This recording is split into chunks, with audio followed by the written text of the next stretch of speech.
Assalamualaikum warahmatullahi wabarakatuh. Kami dari kelompok 11 ingin mempresentasikan hasil proyek UAS kami, yaitu berjudul pemetaan siswa berprestasi dengan menggunakan metode Cummings Clustering. Perkenalkan, nama saya Nabila Rifda Katrunada dengan NIM akhir 024. Dan saya Eva Kornati Syuro dengan NIM akhir 022. Yang pertama, latar belakang dari penelitian ini adalah metode pengambilan keputusan secara komersial yang tidak dapat menangani data dalam jumlah yang sangat besar. Seiring dengan bertambahnya jumlah data siswa setiap tahun menjadi bahan pertimbangan pendidik dalam proses pengambilan kebijakan dan keputusan. Oleh karena itu, dalam penelitian ini menerapkan pengelompokan data siswa dalam beberapa kelompok dengan menggunakan metode Cummings Clustering dan menggunakan Rules Rapid Miner. Selanjutnya yaitu batasan masalah. Yang pertama, lingkup penelitian. Lingkup penelitian difokuskan pada penetapan siswa berprestasi di sebuah sekolah dengan menggunakan metode Cummings Clustering sebagai algoritma utama untuk mengelompokkan siswa berprestasi. Yang kedua, sumber data. Data diperoleh dari data rapor peserta didik SMK Yatim Simpang Kawat kelas 10 tahun ajaran 2016-2017, meliputi nomor induk siswa, nama, ekstrakurikuler, nilai, tugas, UTS, UAS, dan jumlah absen. Terdapat 10 data yang diuji. Yang ketiga, metode. Metode yang digunakan yaitu metode Cummings Clustering untuk mengumpulkan siswa berprestasi dari data yang didapatkan. Selanjutnya yaitu implementasi. Terdapat 3 tahap dalam implementasi, yakni normalisasi data, yang kedua penentuan jumlah klaster, dan yang ketiga penerapan metode Cummings Clustering. Data berikut merupakan hasil normalisasi data dari sumber data yang diperoleh peserta didik SMK Yatim Simpang Kawat kelas 10 tahun ajaran 2016-2017. Di mana di sini terdapat kode siswa, ekstrakurikuler, tugas, UTS, UAS, absen atau ketidakhadiran, dan juga nilai sikap. Berikut adalah pengolahan data mahasiswa baru dengan menggunakan algoritma Cummings Clustering dan software Rapid Miner. Dapat dilihat pada gambar berikut. Terdapat yang pertama yakni data dari peserta atau siswa, kemudian menggunakan multiply, lalu disambungkan pada Cummings Clustering. Nah, di sini kami menggunakan 4 clustering, di mana di clustering yang pertama itu menggunakan K2, clustering yang kedua itu menggunakan K3, clustering yang ketiga menggunakan K4, dan clustering yang keempat menggunakan K5. Nah, masing-masing disambungkan ke platform masing-masing dengan sambungan menyilang. Setelahnya, platform masing-masing disambungkan ke sambungan secara satu-satu. Nah, setelah itu baru ditentukan klaster mana yang memperoleh nilai yang paling sedikit. Nah, di sini kami memperoleh di klaster keempat nilai yang paling sedikit, sehingga kami menyimpulkan bahwa klaster keempat merupakan nilai yang paling relevan untuk hasil dari interaksi metode Cummings Clustering ini. Sehingga dari ketiga sambungan pada klaster keempat, ketiganya disambungkan dan diperoleh permodelan Cummings seperti gambar berikut dengan jumlah data 10 dan inisialisasi jumlah klaster sebanyak 5 buah sesuai dengan pendefinisian nilai K dengan jumlah klaster 0 sebanyak 3 item, klaster 1 sebanyak 1 item, klaster 2 sebanyak 2 items, klaster 3 sebanyak 3 items, dan juga klaster 4 sebanyak 1 items. hasil penyebaran klaster 0, klaster 1, klaster 2, klaster 3, dan klaster 4 sebanyak 10 data pada permodelan K-means clustering dengan menggunakan grafik Maynard untuk 5 kelompok dapat dilihat dari gambar berikut.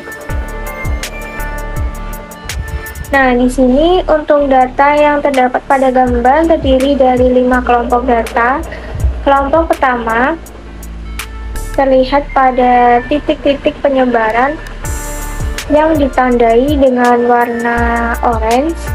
Kelompok kedua terlihat pada titik-titik penyebaran yang ditandai dengan warna ungu.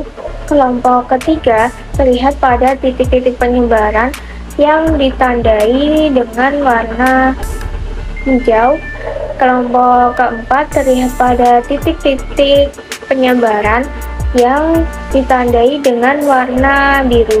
Dan kelompok kelima terlihat pada titik-titik penyebaran yang ditandai dengan warna hitam. Nah, hasil analisis dari gambar tersebut berisi tentang hasil pengelompokan berdasarkan kedekatan jarak antara titik pusat dengan data pada setiap atribut.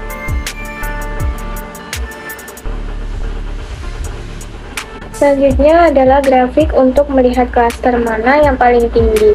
Nah, bisa dilihat dari gambar warna biru ini untuk klaster yang 0, kemudian hijau toska untuk klaster 1, hijau untuk klaster 2, kuning untuk klaster 3, dan juga merah untuk klaster 4.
Selanjutnya kesimpulan. Kesimpulannya dengan menggunakan metode algoritma Cummins dapat menentukan pengelompokan prestasi siswa tinggi, menengah, dan cukup dengan menginputkan data yang digunakan dalam penelitian ini. Nah, dalam penelitian ini yaitu dengan beberapa kegiatan ekstrakurikuler yang diikuti, nilai dari tugas UTS, UAS, obsesi, dan nilai sikap output ditampilkan dari data yang digunakan, yaitu berupa pengelompokan data berdasarkan algoritma Feynman clustering dengan adanya software miner. Dalam penelitian ini, maka keakuratan data akan cukup baik terhadap permasalahan yang terjadi terkait dengan prestasi siswa dengan hasil 70% dapat mengenali data pada 10 data yang digunakan sebagai sampel. Baik, mungkin sekian yang dapat kami sampaikan. Apabila ada kurang lebihnya, kami mohon maaf. Saya akhiri. Wassalamualaikum warahmatullahi wabarakatuh.